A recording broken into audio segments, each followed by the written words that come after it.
Hey everybody, Eric here again. I am the Theological Content Manager for all things First Five, and I just wanted to pop in again today and share with you another video. I already shared one on the characters inside of the book of Esther, and this is the other one I wanted to share just talking about some of the ironies inside the book of Esther, some of the reversals that happen in the story, which is really quite amazing.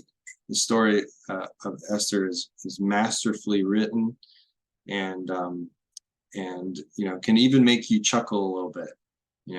As not a lot of scripture you're able to kind of chuckle through, but this is a great narrative that we're able to read here. And let's go through some of these. So redemptive reversals in the book of Esther. I took a snapshot of this poster from the Bible Project, which just really highlights how well structured, how brilliantly written this book is. But I just wanted to point out quickly, I'm not going to go through all of this, but see in chapters 1 through 2, it's about the king of Persia's greatness. And at the end of the book, chapters 9 through 10, it's all about Mordecai's greatness. And the whole book goes through like this. So you can see parallels. So in chapter 3, Haman is elevated. Chapter 8, Mordecai is elevated. Chapter 3, Haman has a decree to kill the Jews. And chapter 8b, Mordecai's decree to save the Jews. And it goes on like this. It's very interesting. Even toward the middle, you see Esther having a banquet, and then the story pivots, and then there's Esther's second banquet.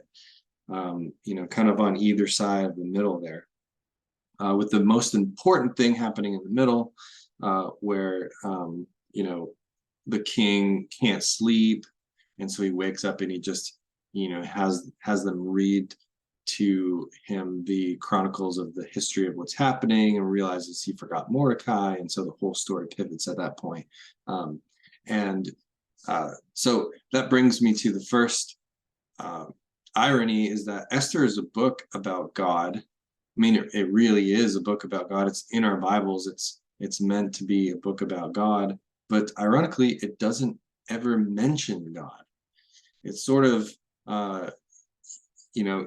it's like we're sort of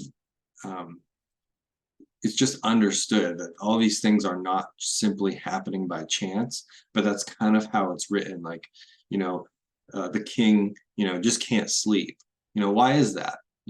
As a believer, we believe that, God has something to do with that. And, it's like, it isn't just that the person that read him the history just happened to just read about Mordecai, but God was directing all of this. And so that's kind of an irony about the book. God's not mentioned, but of course it's all about God and his provision. The king's private embarrassment was publicly declared by his announcement throughout Persia. So his private embarrassment being that Vashti would refuse to come to him, but then eventually was publicly declared throughout Persia.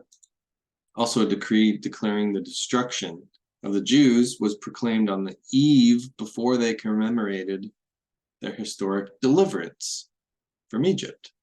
So another irony. Here's another irony. Vashti was banished for refusing to go to the king when he called her. Now, Esther risked her life by going to the king when he did not call her. So just kind of, an interesting contrast there.